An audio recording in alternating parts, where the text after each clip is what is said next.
Welcome to Gambling with an Edge with your hosts Bob Dancer and Richard Munchkin. Bob Dancer is America's premier video poker writer and teacher. He's written 10 books, including Video Poker for the Intelligent Beginner and the best-selling $1 Million Video Poker. He helped develop the computer software Video Poker for Winners, and in 2004 he was inducted into the Video Poker Hall of Fame. Richard Munchkin has been a professional advantage player for over 30 years and is in the Blackjack Hall of Fame.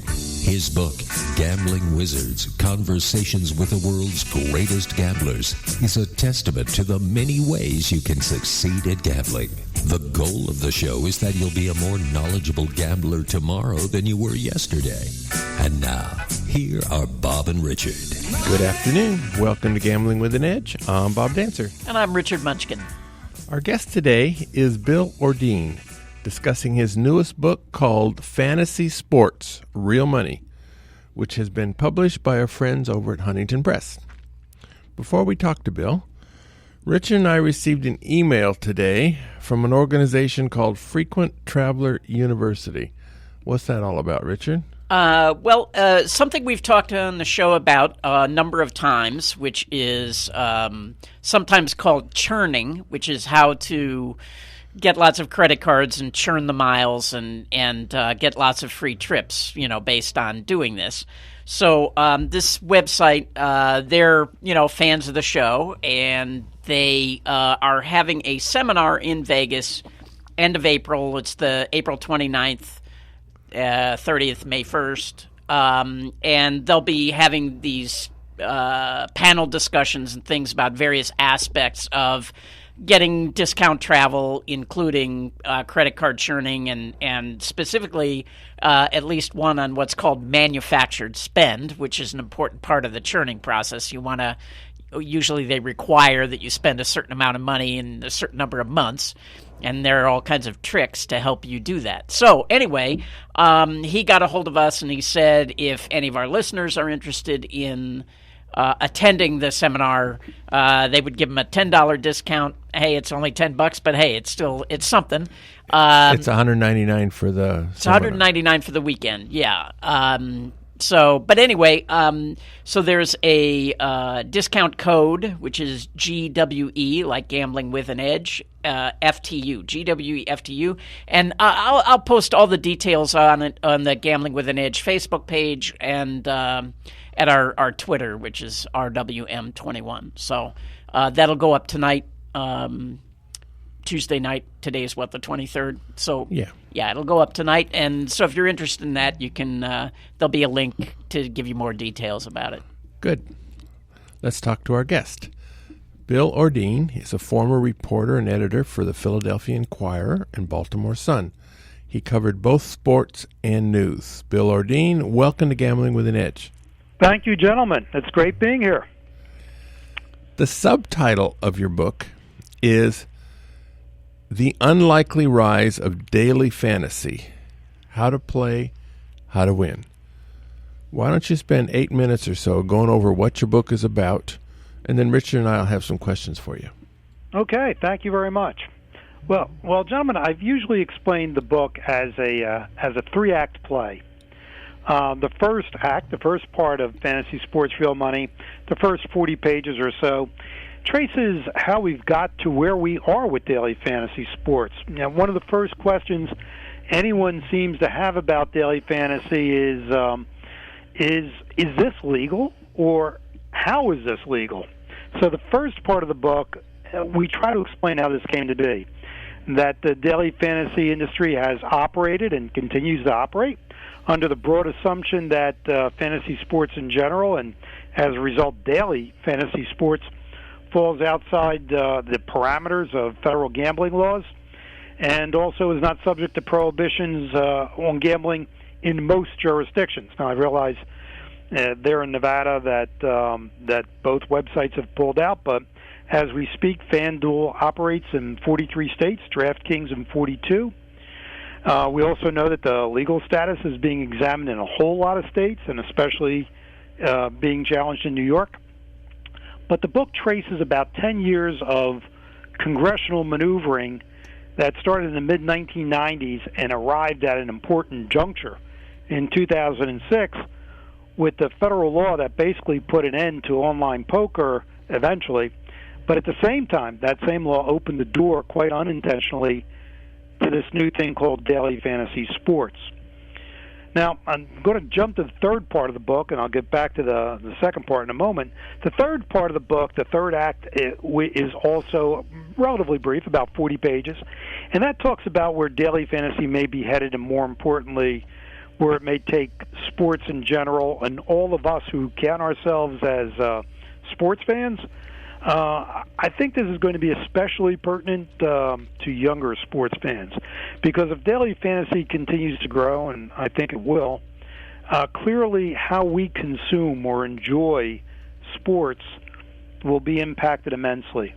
How we allocate the money we spend will probably change, and the money that we spend will probably increase, and I don't mean just on playing fantasy contests. And in a more overarching way, daily fantasy has this potential to change the way we align ourselves in terms of sports loyalties. And the book makes this point. Typically, I've been a sports writer for a long time, and typically we root for laundry, the team colors, the logos, regardless of who wears the uniform. In the book, we predict that daily fantasy will change the nature of fandom from what we've grown up with, from a loyalty that's typically been expressed in an external fashion, and that will become more internalized. It'll be a much more personal loyalty that daily fantasy will encourage. But the heart of the book, and what most people want to know about, is, hey, how can I become rich and famous by showing how smart I am at sports? So the heart of the book is the middle, where we discuss how to play the contest, and most importantly, how to play the contest to give yourself the best chance to win. There's about 200 pages that cover playing daily fantasy in the NFL and Major League Baseball, NBA, NHL, and golf. So we cover 5 sports. The most discussion, naturally, is about football, because like everything else in life, the NFL rules. A reasonable estimate is that about 60% of all the daily fantasy action is on the NFL, just like the NFL is the biggest single sport in traditional sports betting. The book is designed for people who are beginners in daily fantasy and for players who may consider themselves at an intermediate level. But to be truthful, guys, there are people, just as you know, in video poker or blackjack or regular poker, people who may have been playing daily fantasy for years, a couple of years, but they haven't studied any of the literature on best practices for playing the contest. And I'm sure they'll also find some useful stuff in the book that will improve their bottom line. What I hope one of the strengths of the book is that I've tried to approach this as a journalist who spent more time than I care to admit doing my best to explain complicated subject matter to a general audience. And sometimes how-to gambling books, whether it's poker or blackjack or in this case daily fantasy, are pretty dense.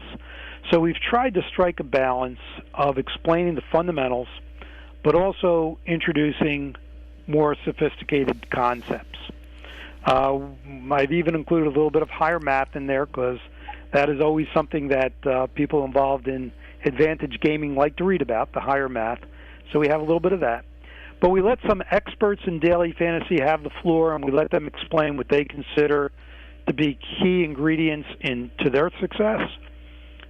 We've got some interesting war stories from some of the big $1 million winners, and they explain the thinking and the strategy that went into their lineups that won them the big money. Something else that we do in this book is we try to steer readers toward places on the internet that you should go to week if you're playing in the NFL contest, or that you should go to day if you're doing baseball or basketball and hockey, to help you assemble your lineups.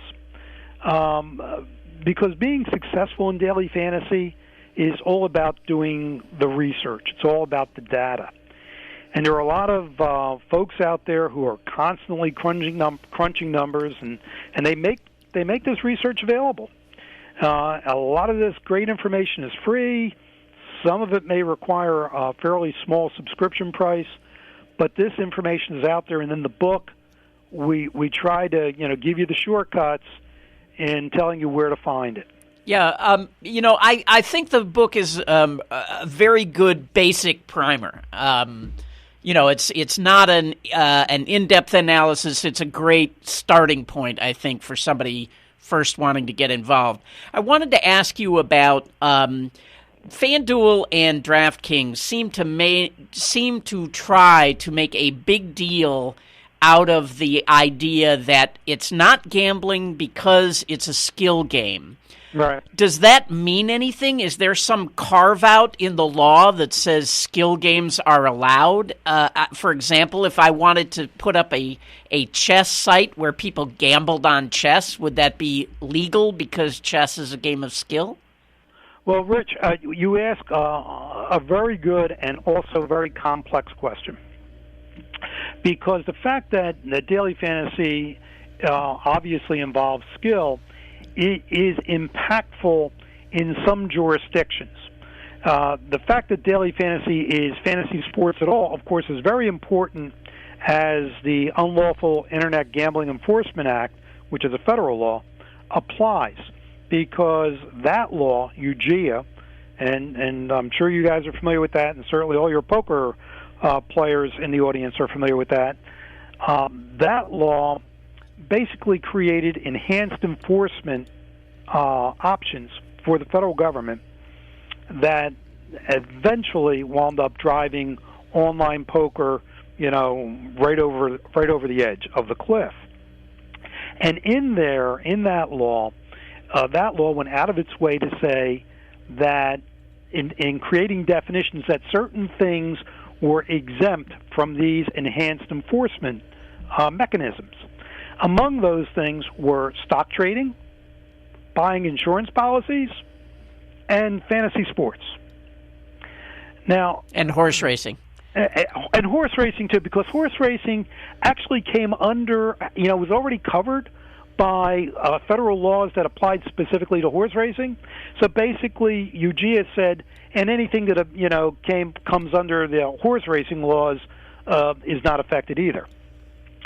So, but you're right. Yeah, horse racing also, got its get out of jail free card. Where did they come up with this skill game idea? I mean, the skill game portion of this actually is more applicable to some state laws. Okay. Because you gotta, if you are DraftKings and FanDuel, you've got two hoops to jump through. You got the federal hoops to jump through in terms of being legal, and that seems to be fine because of what UGIA says. However, now you've also have to clear the hurdle of state law. And in some states, skill in some way, shape, or form, and sometimes, the state law will say it's got to be entirely skill, or sometimes a preponderance of skill, or some, element of skill, substantial element of skill. And in each jurisdiction, the laws are different. So, but it is important that skill be part of it. Now, you asked about the chess example, and that's a good one, because two chess players playing against each other, betting on themselves, are probably not breaking laws in very many jurisdictions. However, if you or I, Rich, were to bet on those chess players, even though they are exhibiting skill, in some jurisdictions we would be breaking the law, even though in that same jurisdiction for the chess player to bet on himself, he is not. Huh. Is that complicated enough? I get it, though. Yeah. All right, let's change subjects to maybe a more interesting one. Than chess? Okay. This week, the nation's top pornography site, Vivid, is launching a daily fantasy sports site. Yep. They apparently see a high correlation between men who like fantasy sports and men who like to fantasize about naked women. Wait, do you pick a roster of porn stars, or how does that work? Well, they believe that by cross-marketing porn and DFS, they can significantly reduce some of the player acquisition costs. Yeah. Do you have any comments on this? Yeah, I think the macro issue here is quite valid. Aside from all the snickering that goes on with this, we would never snicker Vivid about this. Has been sniffing around with daily fantasy for better than a year. Although this announcement was fairly recent, Vivid has been taking a look at daily fantasy for quite some time. And daily fantasy, by and large, has to figure out a way to trim its costs on player acquisition. We know that one number that was tossed out there during the beginning of the NFL season, look, we're all familiar with the TV commercials, is that during the early part of the NFL season together, these guys spent $200 million on TV ads. Obviously, that's an unsustainable spend. So attaching yourself to websites where people are already going there, they're already patronizing it, and if you can find websites that are well trafficked and also are going to attract a demographic that you think fits the profile of your demographic, it's something that you need to explore. You got to be doing it.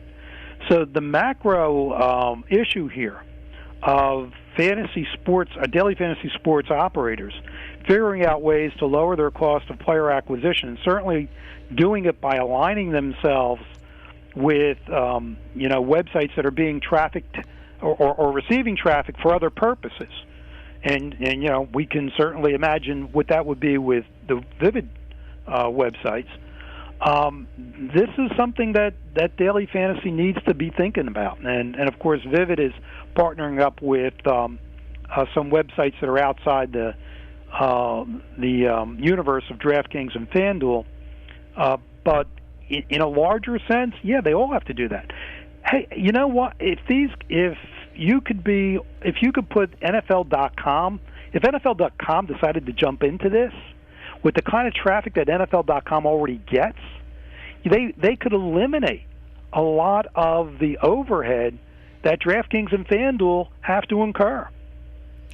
In the beginning of internet casinos in the late 90s, a lot of the porn site people got into online gambling, and there were a lot of online casinos that sort of featured, cards with pictures of naked girls on them, and I don't know, it didn't seem to do very well. I think people didn't like mixing their vices in that manner or something, but it very well could be. But of course, what the fantasy guys have to concern themselves with is, reminding people that they exist. Any product has to do that, and they got millions and millions of people to sign up in August and September and October of 2015 because of the TV ads, and a lot of those people will drift away. They're not interested in NBA or Major League Baseball. A lot of those people will drift away. And DraftKings and FanDuel have to remind those guys to come on back. I mean, that's why you and I all get lots of junk mail for fast food restaurants. I mean, none of us are going to forget that McDonald's exists, right? But yet, McDonald's wants to remind us by, sending us, by being included in flyers that arrive in our mailbox. So DraftKings and FanDuel have to continue to reintroduce themselves to people. And if they can do it with this kind of website, then they're eliminating some of those very expensive overhead costs. You said something interesting at the beginning. I wanted to ask you about. You said that you felt that daily fantasy will continue to expand. That kind of surprises me. They've been declining, I guess, because of the. Especially New York. Sure. But also, there are quite a number of people who are writing about the idea that it's broken, that the good players are winning too much too fast, and the bad players are just going to die very quickly and abandon the game. But you think they'll get over that somehow? That they'll get around that problem and it'll continue to expand? Yeah, my answer is double-barreled. First of all, those kinds of critics, and I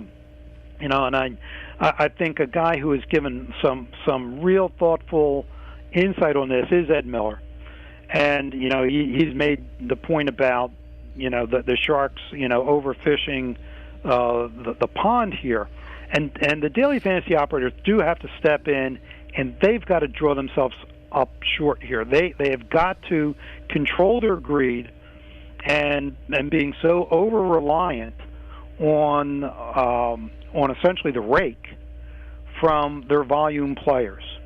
And there's a number of ways to do this. I'm sure Ed would have some suggestions. My suggestions are in the book. I think the daily fantasy operators have to do a much better job of segregating the sharks from casual players. They've got to do a better job of reducing multiple entries so that one person can't enter a contest 200 times. So there are steps that daily fantasy has to do on its own to avoid the problem that you just outlined of daily fantasy's own 1% making the contest unpalatable to the casual players, because the casual players are where the growth is. But secondly, in my second part to this issue is this game, this contest, this daily fantasy thing is extremely attractive to millennials. It is something that is native to millennials in a way that folks of other generations just don't get. I've even talked to state legislators who identify as millennials, and as legislators, they are resentful that older legislators are trying to curtail daily fantasy sports. And daily fantasy speaks to everything that millennials enjoy when millennials want to put their money at risk. It's a contest predicated on skill, and millennials have only played games of skill from the time they were born, whether it's a game of dexterity or a game of intellectual skill. They're the only kind of games they want to play. Secondly, this is all about data, and millennials love data because they've always had the internet at their fingertips. When you and I, and when Bob had to go out and research for his books, we went to libraries. We had to go through books and magazines. Not anymore. It's on your smartphone. So data and living in a world of data is native to millennials. And finally, daily fantasy is only played out in the virtual world. It's played out on mobile devices and on laptops. All of this is right in the wheelhouse of those people who came of age in the 21st century. And there is just no stopping that demographic urge.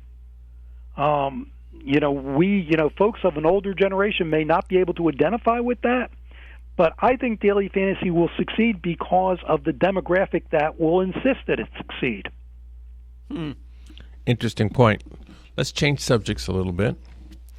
Briefly, we're going to talk about 50-50 contests where approximately half the people entered double their money and the other half get nothing. The house has a rake in there somewhere. But basically, we'll say half the people get their money back in a 90% premium. So, assume I'm an intelligent player in the NFL football entering 50-50 contest. I have 10 entries that I'm going to enter in both DraftKings and FanDuel. Right. Would I likely have the same lineups on my 10 entries for those two sites? Why or why not? The answer is no, you would not. And the reason why you would not is because there are differences in among all the websites. Now we're talking about just the two big ones. So there are differences between FanDuel and DraftKings that rewards different types of statistics, different types of accomplishment to a greater or lesser degree. Let's talk about one of the easier ones to wrap our minds around, because for anyone who has been doing even traditional fantasy sports, they would get this. Catching a pass on DraftKings, if a player catches a pass, he gets 1 point. On FanDuel, if a player catches a pass, he gets 1/2 point. So players who catch a lot of passes, even if they don't gain a lot of yards or score a lot of touchdowns, are going to be more valuable on DraftKings because you're getting 1 point per reception, as opposed to FanDuel where you're getting 1/2 point per reception. So to get down to specifics, let's take a player like the former Chicago Bear running back Matt Forte, who's going to be playing someplace else next year, maybe in Green Bay. We'll see. A guy like Matt Forte, who would catch, say, 8 passes and only gain 40 yards, would get a point for each one of those pass receptions to go along with whatever points he gets for the 40 yards if we were on DraftKings. However, he would only get half that many points in terms of the receptions themselves on FanDuel. So a running back who is a guy who is going to catch a lot of safety valve passes is going to be much more valuable on DraftKings than on FanDuel. Also, slot receivers. You're a big NFL guy, so you know that slot receivers catch more passes than the wideouts because they're playing between the hash marks. And now they may not gain as many yards. They may not, make as many, giant plays because they're not running, the fly route down the sideline for the big pass play. But those slot receivers are going to be much more valuable on the point per reception website than on the website where he's only getting 1/2 point per reception. So that is an example of why you may want to tinker with your lineup, depending on which website you're going to play on, because you need to study the rules of how they reward performance. Very good. Good explanation. Thank you. Change subjects again. Mm-hmm. October last year, one of the executives at DraftKings who had access to the numbers there was a big player on FanDuel, and he won something like $350,000 on FanDuel. Players scream foul and insider trading. Mm-hmm. With what you know about how the business works, would working at one of the sites give someone an unfair advantage in betting on the other site? The answer to that is yes, potentially, and so much so that the daily fantasy operators cannot let their employees play daily fantasy. You just cannot allow it. Now, that has stopped. As you may know, as a result of that event, employees of DraftKings can't play fantasy sports, daily fantasy sports on their website or any other website in the same way with the other website operator. So they have cut that out. And what happened in that specific case, the person's name is Ethan Haskell. Mr. Haskell actually worked in sort of an editorial. He was like a reporter, writer. And what he did was he inadvertently released information about the percentage ownership on his own of players on his own website. He did that between the 1 p.m. and the 4 p.m. games. I'm using Eastern times, I realize, but the early afternoon games and the late afternoon games on an NFL Sunday. And he was supposed to hold on to that information until Tuesday. That's when it was embargoed until then. However, Mr. Haskell, when he entered the contest on FanDuel, and did not have that information available to him when he submitted his lineup. He won his $350,000 as far as anyone can tell, fair and square. And there have been 3 investigations into Mr. Haskell, and certainly any attorney general could have swooped in and found out otherwise, and if that had happened, we would have heard about it. What this turned out to be was a very awkward coincidence, but it was, it certainly was enough to raise eyebrows and to make people upset. And just because of that, even though Haskell may have won the money fair and square, the optics of it stink to high heaven, and they just can't allow this to happen. The daily fantasy operators cannot have their employees playing the games. If you want to work at DraftKings or FanDuel, well, you just can't be allowed to play there. And because of this very thing, that they may have access to sensitive information. I don't know what kind of firewalls you have up and passwords you need, all that sort of thing. You just can't allow these people to play because they just may be able to access that information. And as you say, it just looks bad. And it looks bad. Yeah. It looks terrible. And in some cases, the daily fantasy operators have been their own worst enemies. This is a good example. All right, let's change subjects again. If I were good at daily fantasy sports football, would I find becoming good at DFS baseball easy, or am I going to have to go back to square one again?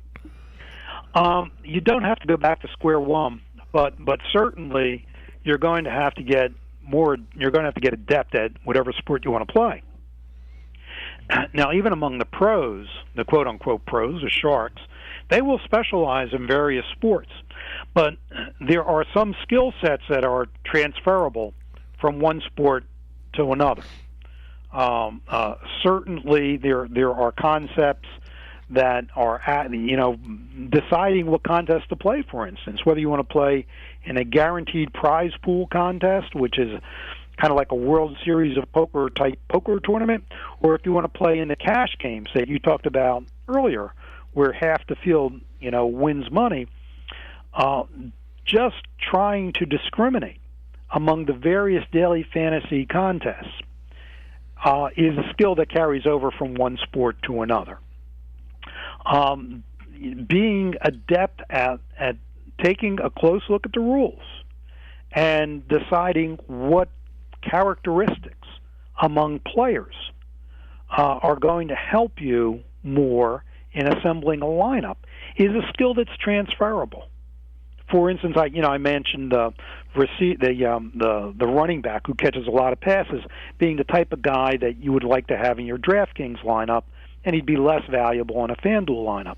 Well, as you look at if we're going to baseball, let's go over to baseball now, and you're making your transfer over to baseball, you've already figured out, because you're a football guy, that there are certain players in football, certain types of players in football, who are going to be more valuable on one website than another. Well, the same way in baseball, you're going to find out that strikeout pitchers are more valuable on one website than on another website. So you'll go looking for strikeout pitchers more on one. You're going to want to have them more likely in a lineup on a certain website than in another. So there are some transferable skill sets. However, you do need to become adept at the sport that you want to move into. Which sport do you think is the easiest to beat? I think the easiest to beat, I've got two answers. The NFL is, I think, the sport that everyone should start with on the 50-50 basis. And that is because I think that is the sport where the pros have the least amount of advantage. The sport where the pros have the most advantage, in my opinion, is NBA. Well, you better know the NBA if you're going to get involved in that. But the NFL is where I think beginners have the best chance, and the sport that I think is number two is golf, the PGA. I think it's much easier to wrap your arms around golf. I think that the data is more manageable. And you don't necessarily have to worry about last-minute changes in golf as you do in, say, Major League Baseball or the NBA or the NHL. If you're going to play any of those three daily games, you've got to have your ear to the ground right up to the moment that the games start, because if you lose a player at the last minute because you weren't paying attention, your one of your forwards in basketball winds up getting benched, a half hour before the game because the coach figures, well, he needs a rest. You have no chance then. You can't have a guy sit out an entire game and have any chance. And so in the NBA and the NHL and the MLB, you got to be paying attention right up to the very last minute. But in the NFL and in the PGA, because they're weekly events, it's less crucial or it's less likely that sort of thing's going to happen because we know more about NFL injuries and that sort of thing. So those are the two, NFL and PGA for a beginner. All right, stacking. Yeah. We're not talking about those porn sites again. That's something different.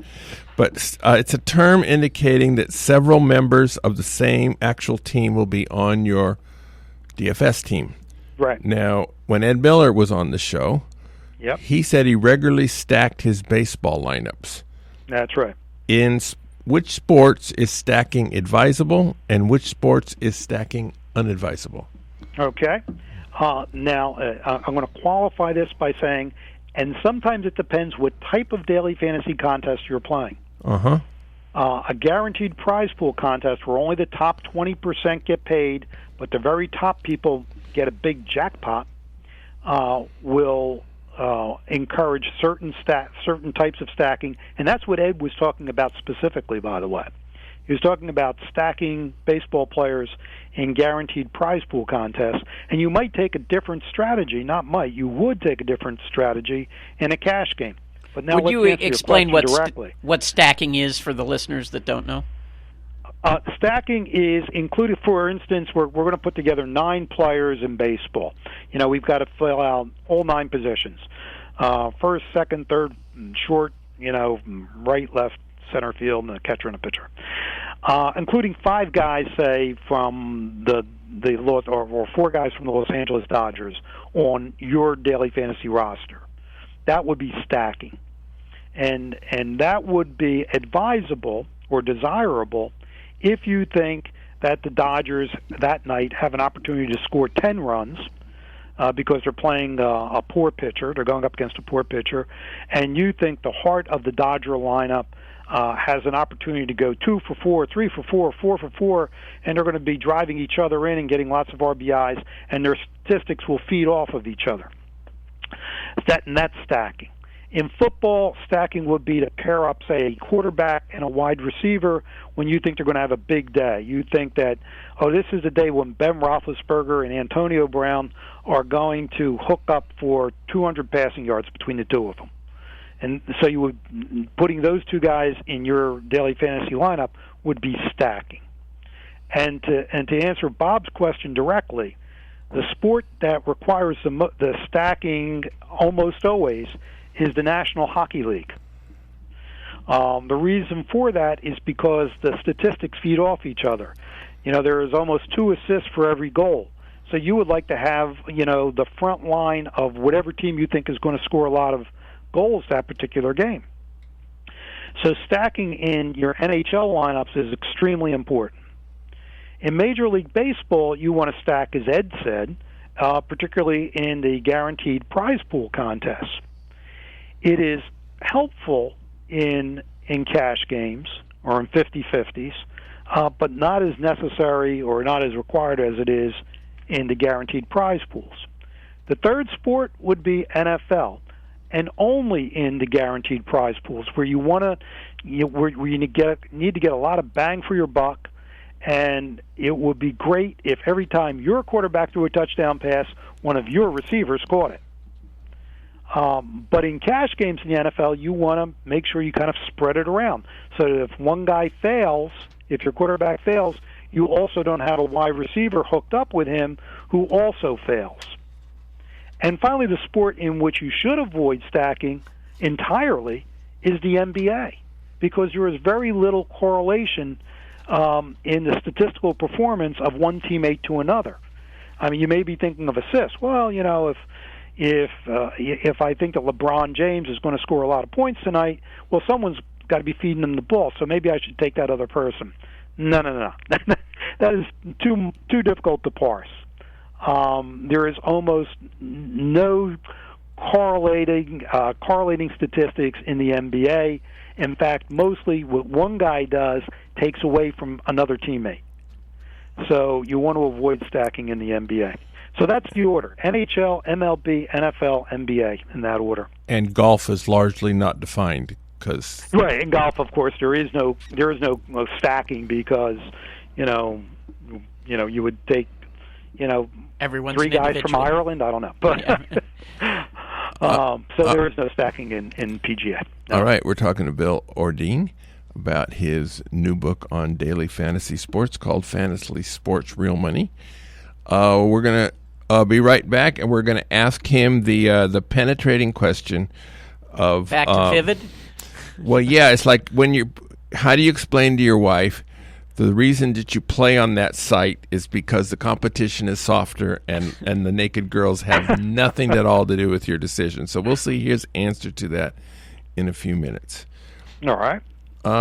South Point has more than 10,000 games, returning more than 99%. This is more than anybody else has. Big promotion in South Point. February is for locals who get mailers. You pick up your regular mailer Monday through Friday of each week, and you get a duplicate amount Friday or Saturday of the same week. And if you've picked out all 8 amounts, next Monday, February 29th, is a big payday. Free video poker class this week at the South Point is 9-6 Jacks or Better Multi-Strike. Multi-Strike is a 4-line game where you pay for all 4 lines up front. If you at least break even on the bottom line, you get to play on the next line for free where all the scores are doubled. Break even or better here, and you get to play on the third line where all scores are multiplied by 4, and do it again, and you play on the top line where all scores are multiplied by 8. There's a different strategy for each line because in addition to your score for the current hand, it's how much do you have that you're getting for free in the future. If you're at least 21, you're welcome. Starts at noon in the Grandview Lounge, and it's free.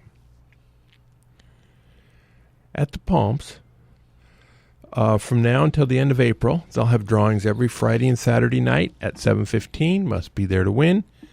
5 winners share the top prize of, the total prize of $5,000 with a top prize of $2,500.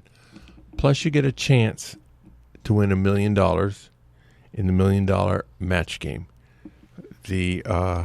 Where you usually win something, either $100 or $200, and if your 1 in 16,000 chance comes in, you could go home with $1 million. PFP, play for prizes. Until February 26th, you earn Lowe's gift cards. Cards are redeemed at a rate of 0.2%, up to $190 per day. Next week, Monday, May 29th through Friday, March 4th, there's no play for prizes. Instead, every day you get a multiplier at a kiosk, which must be turned into Club Palms to either a boothling or in a box in a corner. You may earn up to 80,000 bonus points per day. Assuming you get a 2x multiplier, which is normal for video poker players, and play 40,000 points, this promotion gives you $100 in free play rather than $80 worth of gift card. Much better in my opinion, and if you score a 3 times multiplier or higher, so much the better.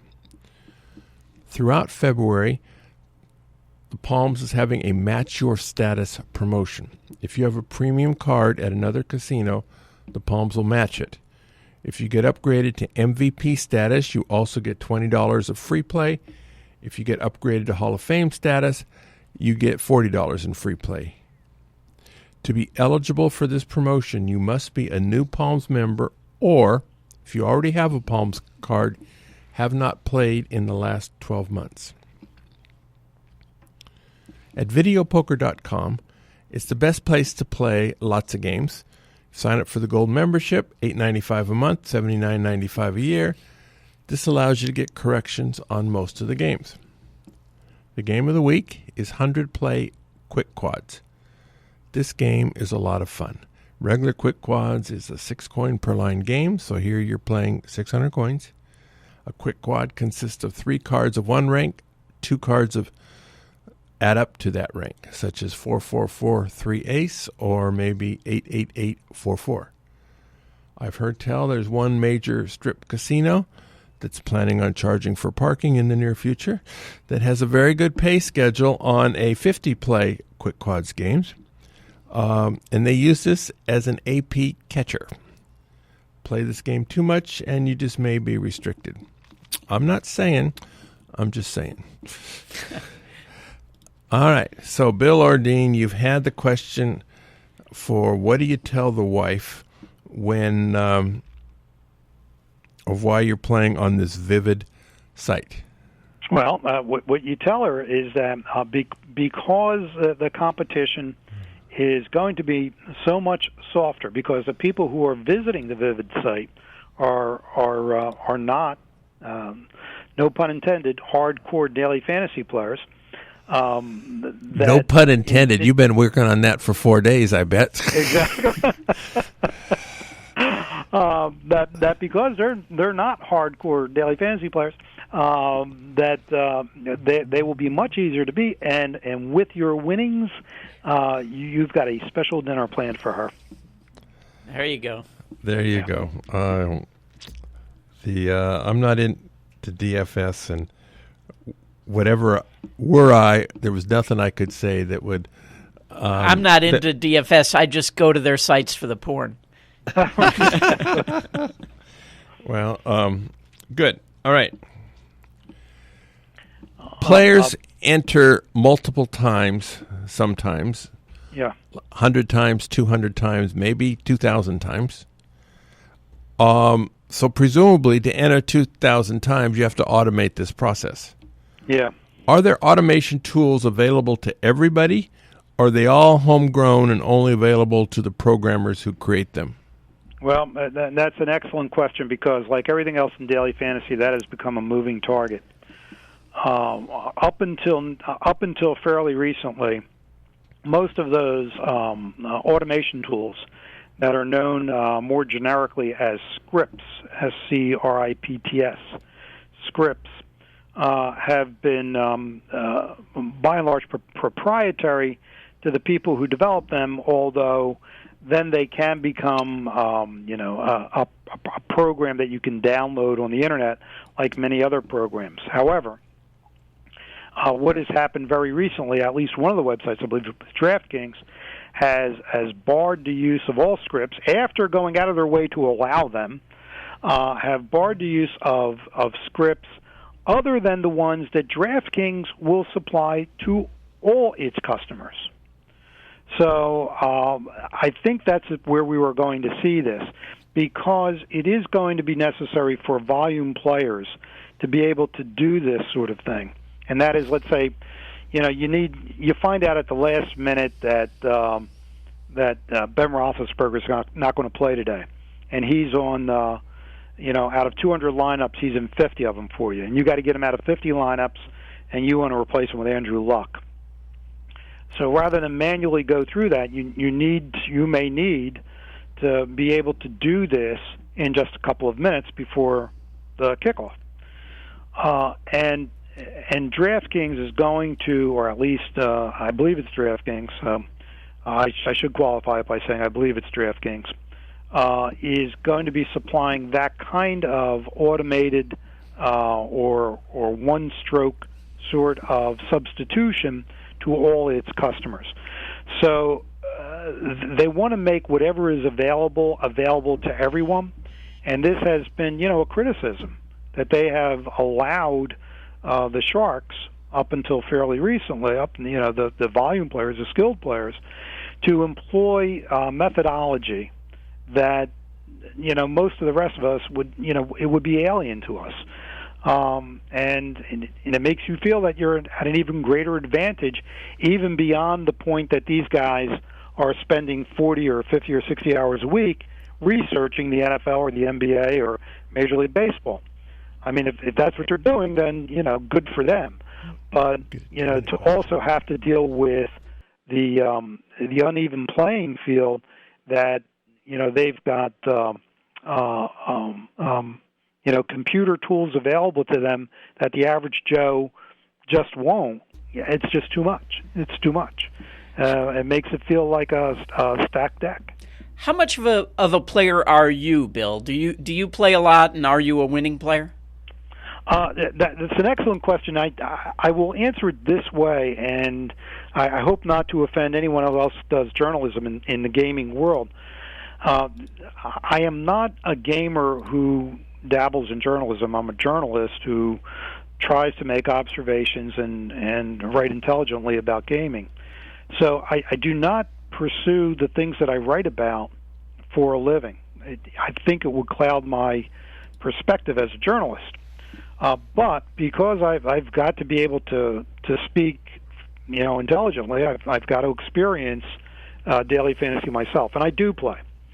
And I play mostly NFL and mostly golf, and thirdly, Major League Baseball. And I only dabble in the others, meaning NBA and National Hockey League. And I would say of all of them, I am a better than average NFL player, and I have been, frankly, I've been a very good PGA player. Good. Well, thank you very much, Bill Ordine. We've been talking to Bill about his book, Fantasy Sports, Real Money. Bill, thank you very much. This was enlightening. It was. Very good. Well, thank you very much for taking the time, gentlemen. Okay. Next week, who do we have, Richard? Next week, our guest is Bob Nersessian, who has a new book coming out. Bob is one of our most frequent guests, one of our favorites, and we'll be talking about his new book, which should be out in about a month, would be my guess. It's called Law for Gamblers. I finished it. Have you finished it, Richard? I did finish it, yes. So we got lots of questions on it. A lot of the things in that book would be things that we've discussed on this show with him before. He's been on 10 times, something like that. Right. But we still welcome your questions. So, send us your questions for Bob. You can send them at facebook.com/gamblingwithanedge, or you can tweet them at me at RWM21, or to the email, gamblingwithanedge@gmail.com. All right. And the week after that is Olaf Vancura, who has an updated, he's one of the inventors of KO Blackjack. He has a new updated... Right, an updated version of the book, KO Blackjack, with a couple of added chapters. So, right, he will be on. By the way, I should mention that if you want the show delivered to you automatically every week, you can sign up to do that at iTunes, Stitcher, YouTube, or my site, richardmunchkin.com. You can get an archive of all of the old shows, every episode ever, at bobdancer.com. Very good. Thank you, Richard. Thank you, Bill Ordine. Go out and hit lots of royal flushes, everybody. Good day.